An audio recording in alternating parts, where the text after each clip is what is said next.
Angle देखो ये सब जो बना ये सब एंगल है, यानी कि कोण। हिंदी में इसको बोलते हैं कोण, इंग्लिश में एंगल। ठीक है, there are 6 type of angle. एक और एंगल होता है वो जीरो का होता है। ये तो सबसे ऊपर वाला है, न्यून कोण है, ऐसा होगा, फिर इसी के ऊपर एक और तीर बना होगा तो ये जीरो, क्योंकि कोई भी डिग्री नहीं जा रही ना, तो एक होता है वो जीरो एंगल का होता है, 0 डिग्री का एंगल होता है वो, यानी कि शून्य कोण होता है वो, मतलब उसमें कुछ है नहीं, एकदम सीधा 2 तीर बने रहते हैं, यानी कि 0 डिग्री का एक एंगल हो गया हो। दूसरा है आपका ये देखिए एक्यूट, इंग्लिश में इसको बोलते हैं एक्यूट, हिंदी में इसको बोलते हैं न्यून कोण। हिंदी में क्या बोलेंगे? न्यून कोण, इंग्लिश में एक्यूट एंगल। ये जानते हैं क्या होता है? 0 से ऊपर होता है और 90 डिग्री से कम।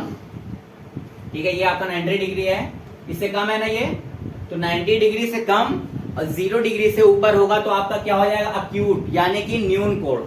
याद रखिएगा, आप लोगों को काम आएगा, है ना, जब सॉल्व करेंगे कभी आएगा जरूर ये आपका।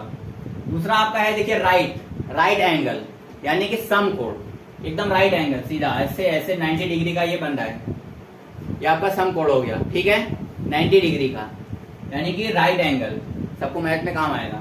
दूसरा है, एक है ऑब्ट्यूस, यानी कि अधिक कोण। ऑब्ट्यूस एंगल, इंग्लिश में है ऑब्ट्यूस एंगल, हिंदी में अधिक कोण।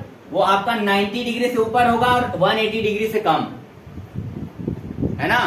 90 डिग्री ये है, इससे ज्यादा है ना, ये आपका 90 डिग्री बन रहा है यहाँ पे सीधा, इससे ज्यादा है ना, लेकिन 180 डिग्री पूरा होता है ये कंप्लीट, तो ये उससे भी कम है। तो 90 डिग्री के ऊपर और 180 डिग्री से अगर कम है, यानी कि, तो ये आपका कौन सा कोण हो जाएगा? ऑब्ट्यूस, यानी कि अधिक कोण, है ना, समझ में आया? न्यून सम अधिक, न्यून कोण सम कोण अधिक कोण, एक्यूट राइट ऑब्ट्यूस, ऑब्ट्यूस 3 हो गया। एक आपका स्ट्रेट, नाम में स्ट्रेट है, एकदम स्ट्रेट। रिजु कोण, इसको हिंदी में बोलते हैं रिजु कोण, इंग्लिश में स्ट्रेट एंगल, कहते हैं ना एकदम स्ट्रेट, ऐसा स्ट्रेट एंगल, ये आपका हो गया रिजु कोण। सबको मैथ में काम आएगा, याद रखिए, आज नहीं करना। तो ये आपका स्ट्रेट एंगल सीधा बनता है, पूरा एक हाफ राउंड कहेगा 180 डिग्री का होता है ये। ठीक है, समकोण आपका 90 डिग्री राइट एंगल और स्ट्रेट एंगल आपका 180 डिग्री का। ठीक है, आगे देखिए, इसके बाद आएगा रिफ्लेक्स एंगल, यानी कि हिंदी में इसको बोलते हैं बृहत कोण, है ना। ये आपका होगा 180 डिग्री से ज्यादा, ये आपका 180 डिग्री है यहां तक। ठीक है, तो ये आपका 180 डिग्री से ज्यादा होगा, लेकिन 360 डिग्री से कम। ठीक है, 360 ये आपका पूरा सर्कल होता है, ये हो गया आपका, इससे कम है, लेकिन 180 डिग्री यहां तक इससे ज्यादा है ना। तो क्या हो गया आपका? रिफ्लेक्स एंगल, यानी कि बृहत कोण। समझ आया? नाम याद रखिए, बहुत काम आएगा, पूछा जाता है ये कौन सा एंगल बना, ये है ना, राइट एंगल बना, रिफ्लेक्स एंगल बना, स्ट्रेट एंगल बना, ठीक है, या एक्यूट एंगल बना या एक्यूट एंगल बना, तो आपको देखना पड़ेगा, याद रहेगा तो पता लेंगे कौन से कहां। अच्छा, आपको डिग्री पता रहेगा ना, कहां से कहां तक है। एक्यूट कहां से? 0 से लेके और 90 से कम, 90 डिग्री से कम और 0 से ऊपर।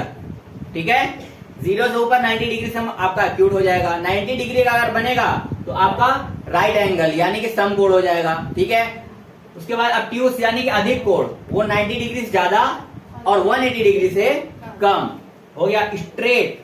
स्ट्रेट एंगल रिजु कोण, यानी कि 180 डिग्री का आपका बनता है स्ट्रेट, यानी कि रिजु कोण, स्ट्रेट एंगल। और आपका रिफ्लेक्स एंगल जो है वो 180 डिग्री से ज्यादा होगा और 360 डिग्री से कम होगा, ये आपका हो जाएगा बृहत कोण। लेकिन जब आपका 360 डिग्री पूरा आ गया, पूरा राउंड बन गया, तो आपका संपूर्ण, यानी कि रोटेशन, यानी कि कंप्लीट एंगल हो गया। क्या हो गया?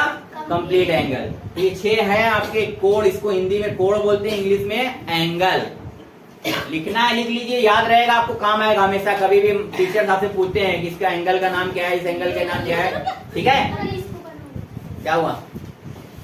इसको लिखना है, अगर इसको लिख लो बहुत काम में आने वाला है। न्यून, acute right, obtuse and straight, reflex, complete.